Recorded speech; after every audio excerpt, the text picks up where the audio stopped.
একবার আমাকে মন্দিরে যেতে দাও, একবার আমাকে বাঁকা বিহারীর কাছে যেতে দাও। মন্দিরের পুরোহিত বলছে, তুমি কে? তোমাকে বাঁকা বিহারীর কাছে যেতে দেবো?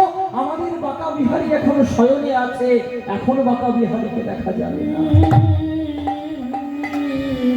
মুচির ছেলেটা পুরোহিতের চরণ ধরে বলছে, বাবা আমি অনেক দূর থেকে এসেছি, একবার আমার বাঁকা বিহারীকে তুমি দেখতে দাও, একবার আমার বাঁকা বিহারীকে দেখতে দাও।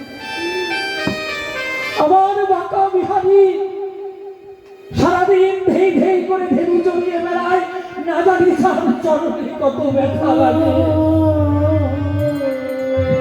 আমি শুনেছি আমার বাঁকা বিহারীর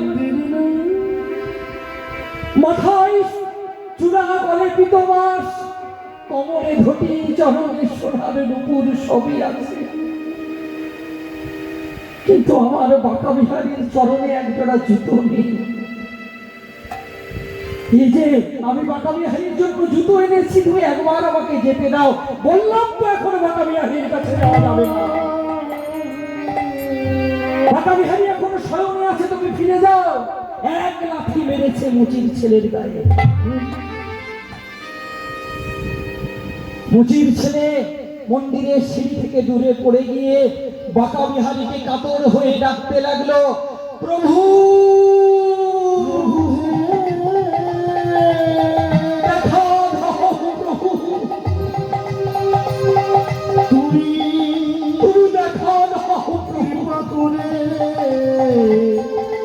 তুমি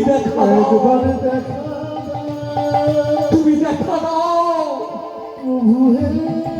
দেখা দাও, দেখা দাও, দেখা দাও। চিৎকার করে কাঁদতে লাগলো মুচির ছেলে। আর সেই কাতর প্রার্থনা বাঁকা বিহারীর কানে গিয়ে পৌঁছালো। আর কি ভগবান থাকতে পারে মা, আর কি ভগবান থাকতে পারে?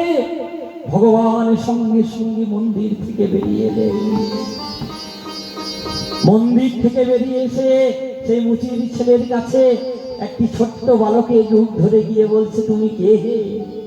এত রাত্রে আমার মন্দিরের সামনে বসে আছো? বলে, আমি এক গরিব মুচির ছেলে, এসেছি অনেক দূর থেকে। আমি শুনেছি নাকি আমার বাঁকা বিহারীর মাথায় চূড়া আছে, কোমরে ধুতি আছে, চরণে সোনার নুপুর আছে, হাতে আছে মোহন মুরলী, কিন্তু আমার বাঁকা বিহারীর চরণে জুতো নেই গো। আমার বাঁকা বিহারীর যে বড় কষ্ট, আমি আমার বাঁকা বিহারীকে জোর করে দাঁড়াও তো দেখি। আরে যেই না বলেছে সেই আমার বাঁকা বিহারী, হাতে মোহন মুরলী, গলে পিতবাস, চরণে সোনার নুপুর পরে ভঙ্গিত হয়ে দাঁড়িয়েছে।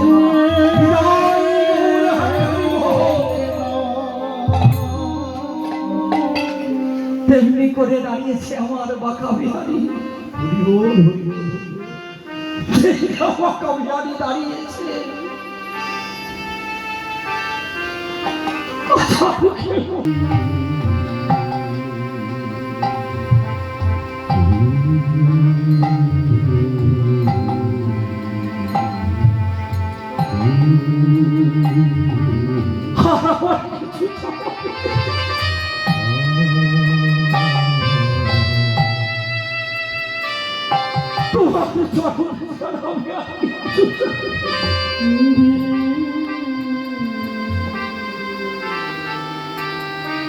ভগবানের চরণ ছাড়া আর কি চাওয়ার থাকতে পারে না আমাদের।